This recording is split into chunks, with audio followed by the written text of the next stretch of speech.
Trinidad and Tobago Red Cross Society presents the Disaster Management and Preparedness Lecture Series 2018. It is open to the public and guess what? It is free of charge. Joining us to provide all the details is Disaster Coordinator Stefan Kishore. Welcome. Hi, good morning, Greta. A pleasure to be here. It's a pleasure to have you. And of course, we're talking about this free disaster preparedness training. What does it entail? Well, yes, great. So we always know the public wants to become disaster prepared, but they have a very hard time finding proper information. Yes. A lot of times we engage the public through flyers and brochures, and then they get it and they read it and they really don't know how to actually begin preparing for a disaster. So we decided to have this public session where they actually could come into us. We're starting off in the Port of Spain area, and of course we're going to be moving it to our south area soon, and as well as Tobago. So it's essentially the key steps that you need to take to become disaster prepared. So we have a slogan, Be Red Cross Ready. So we are actually going to be teaching persons how to put together a disaster preparedness kit, make a family disaster plan, and then simple information that they need in terms of where to go, who to call, if they ever experience a disaster or an emergency at home.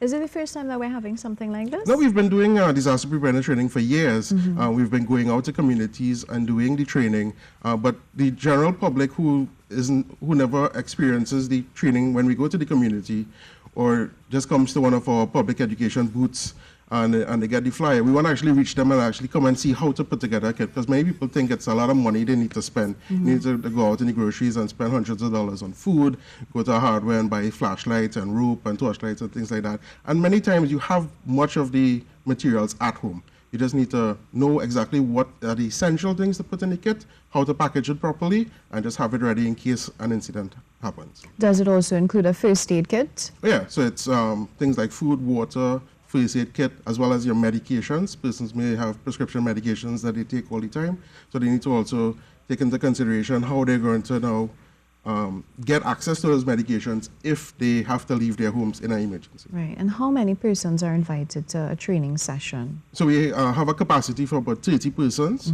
So we're advertised on Facebook, so you have the option there to say yes if you're coming or if you're interested. So the word has been spreading. We have about 6 persons already confirmed. And it's open to persons of the public as well as previously trained persons. We have many volunteers who are being trained by the regional corporations, the ODPM. So it's a good way to get a refresher information. We're starting off with disaster preparedness, but we're also going to be including a lot of more disaster-related topics throughout the year until November.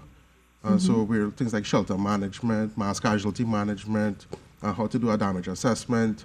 So it's a way for the public to get a feel of what do we mean by disaster management.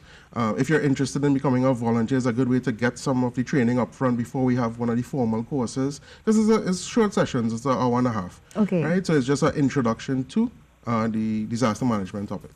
So you're having the first session in Trinidad, but in Port of Spain. In Port of Spain, yes. And then later on, as the months progress, you're going to have different... We're going to go across. Disaster preparedness is going to be one of those hot topics that everybody wants to take part in. So we're going to definitely run those sessions at our South office in San Fernando. That's on Root Avenue. Yes. And then as well as our Tobago branch on Signal Hill. So as the months go by, we'll be going to the different locations, as well as coming back to Port of Spain. Yeah. How important is something like this? Because I understand that this year is supposed to be one of the worst hit in terms of hurricanes and natural disasters. Somewhere I read it's supposed to be the worst as in 70 years. Is that true? So in 2017, it sort of set the new benchmark. Yeah, so it was a hyperactive season in 2017, but now science has shown that that is actually going to be the norm going forward. So 2018 can be just as bad as 27 or even worse. You know, with climate change, global warming, we need to expect hurricanes to happen more frequently. We're going to have stronger hurricanes, so, we go up to Category 5. We may have, that may need to change because we have winds that far exceed the wind speed magnitude of the category skills that we use right now. Probably every family member, or at least one person per family, should be part of this training exercise. Internationally, as the Red Cross, we're in 192 countries. We actually have a goal by 2025. We want to train at least 1 billion people across the world, right? So we're doing our part as the Trinidad and Tobago Red Cross.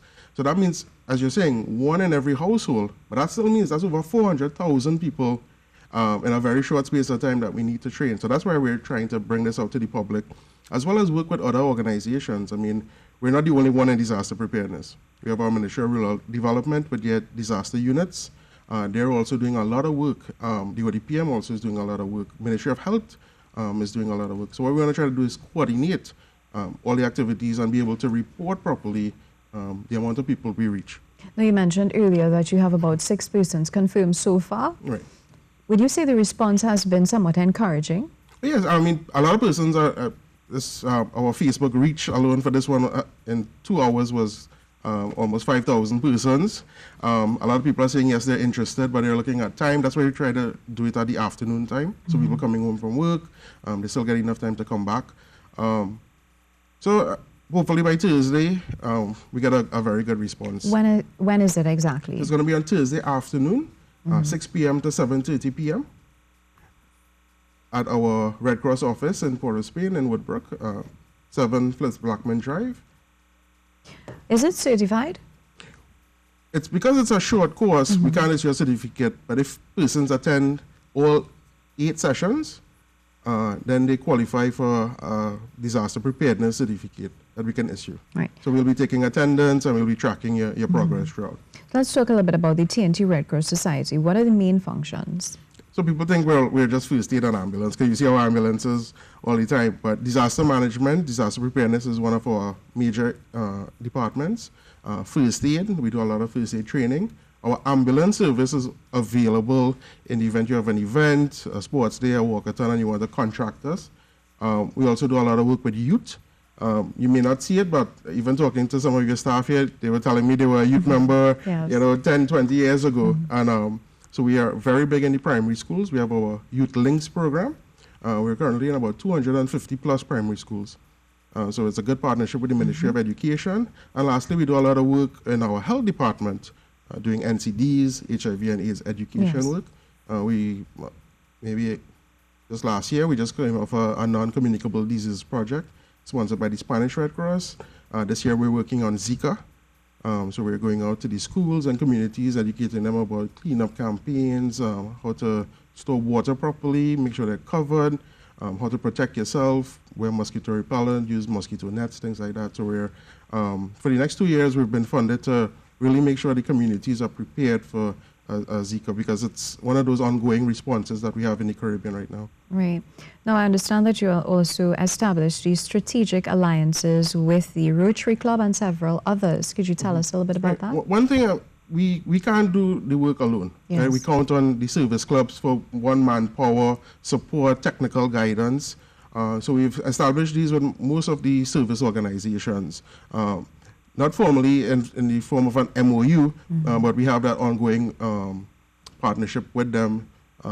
We work hand in hand, especially through our Red Cross Assurance Carnival. The Rotary Club has been paramount in making sure that we have the necessary support with manpower and whatnot. Right. You mentioned a little bit about the HIV and AIDS outreach work. What is the most recent outreach work that you will have done? It's an ongoing, we've been doing HIV and AIDS work for over 10 years in Trinidad, working with the Ministry of Health. So we have a program where we actually can go out to companies. We do public education where we set up a booth and persons we do condom distribution, condom demonstration. We talk to persons who may be HIV positive, do a little peer counseling. Yeah. So it's constant. It's a department that we have ingrained with our organization. And it's also involved in schools. You'll go out to schools to educate. Yeah. Of course, that's one of the topics where some schools may not want to talk about HIV and AIDS education, but the schools that want it, we definitely use it. And we go to communities, we go to companies with an integrated approach. So if you call and you ask for HIV AIDS education, we'll find a way to throw in some disaster preparedness, some first aid there, so you get a comprehensive program when we come to you. You mentioned non-communicable diseases and a little focus on that. Would you be able to elaborate a bit more? Yeah, so now we know common diseases like diabetes is rampant, and it's simple steps persons need to take. You need to know your numbers. You need to know your blood glucose, your blood pressure, and test it. I mean, access to glucose meters and blood pressure machines have come down significantly in price. And we encourage persons who may be at risk to purchase those things or have a mechanism where you can get access to it at your health center, even at a Red Cross event. So we've been trying our best to, again, educate the community about them. People always think it's a lot of work I need to put in terms of maintaining a healthy lifestyle, but it's eating right, exercise, and of course, knowing your numbers. Yes. I'd like to talk about the Restoring Family Links program. What is its current status? So people always ask, what is that? It has two sides to it. One is in a disaster, where persons may be lost, may be trapped, maybe in shelters, and you can't make that physical link. It could be in country, it could be out of country. What we've also been working on is persons who internationally may have family residing in Trinidad, and they've lost contact either through time, or we have like relatives in the military, and you may have a family member that's sick. So the authorities will contact us as a sort of verification agency. So we will make contact with your family members and then send the report over. So it's mostly for true military persons who need to get the necessary time off to come back home. Maybe a family member is sick or has passed away, and they need to come and take care of those types of situations. You mentioned a number of programs, shelter management and several others. Are these also certificate programs? Yes. Once we have several certificate programs. Our most common one is our first aid. That's our one-day training program that persons can register. In the disaster management field, we have two major ones we offer: the shelter management, which is a 3-day program, as well as community emergency response team, which is a 4-day program. So organizations, groups, churches, schools that want to form a disaster management team, we definitely recommend doing the community emergency response team. It's 4 days. We can do it usually on weekends. It doesn't have to be 4 consecutive days, and it's about 32 contact hours. It's a lot of practical work, so we talk about fire safety, search and rescue, disaster medical ops, disaster psychology, how to deal with a situation, how to do basic counseling. We even talk about terrorism and terrorist incidents that can happen. So it's a great training. It's very practical. It can be done for persons as young as 13 or 14. We just finished one in Tunapuna last week. We're going to Cedras in 2 weeks, and we're going to be doing these teams training for them. We're coming back to Central, I think, in May. So it's great for organizations to request it. Depending on how many persons, there might not be a cost to the organization. They just cover simple administrative costs, like the cost for the manual and whatnot. Yes. But it's a great training. You form a team, and then we work in partnership with the regional corporations. So when this team is trained, we pass them on to the regional corporation, because they're the ones who will actually activate the CERT teams. Right? So it's all certified, and it's great interactive training. It's not boring, just lectures. Now, also, is there a cost attached to these training sessions? If it's organizations and groups, we try to minimize the cost, the cost that we spend in terms of the training manual. So it's very, very minimum. Is there a requirement or any sort of... It could be, it's basically a community training, so it could be any member of the community that's willing, that has the time and the need. And of course, part of the training is making sure that you at home are disaster prepared. So we start off the training with disaster preparedness. I want to talk a little bit about that shelter management. Somebody looking on wondering, what exactly does it entail?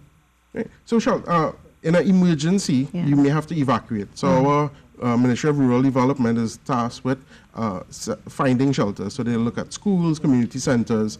So the shelter management training will educate the person who's going into the shelter to set up a shelter. And assess whether it is suitable. So they do the shelter assessment, then they'll know the capacity. So they'll do a shelter assessment in terms of how many persons that shelter can actually hold, whether it's suitable for a flood or whether it's suitable for an earthquake, because you need to look at the building structure. How to set it up, where do you get resources from, how do you engage with like media personnel that are coming in, how do you register persons. Right, so it's very, it's in terms of if I have to go and manage a shelter. Yes. What about the community emergency response? So that's more that's set a up more for team. in-depth It's more for teams. So after disaster, immediately, how do you assess your own situation, making sure your home is safe, and then how before do you... you can render assistance. Exactly, because you need to take care of yourself first, your family, before you can go out there, right? So definitely... it's for more groups, because you need to work as a team. And then going out immediately after the disaster, doing an assessment, maybe providing medical support. So you may find people that are trapped, how to get them out safely, how to render that immediate first aid and medical assistance until the professionals come. Yeah, right? Which in a disaster, we hope that we can make a phone call, and within a couple of minutes we get an ambulance, but in a disaster, the system is going to be so overwhelmed, persons may not get access to medical care for 2 or 3 days. So this team now can actually provide that care until resources reach them. Mr. Kishore, can you remind us how we can register to be part of this? Yeah, so definitely you can call our office, 627-8215, and you can let the receptionist know that you're interested in doing the training. She'll take note of it. You can reach us on Facebook, through the Facebook page. You can just say, I'm interested or I'm going, and we'll take a log of that. And then persons have been making requests for us to come to South immediately, come to Tobago immediately. So as we get more of those requests, then we're going to speed up when we're going. Okay. So instead of waiting till May, hopefully we can go this month or early May to reach South and then Tobago. Do these training sessions take place throughout the year?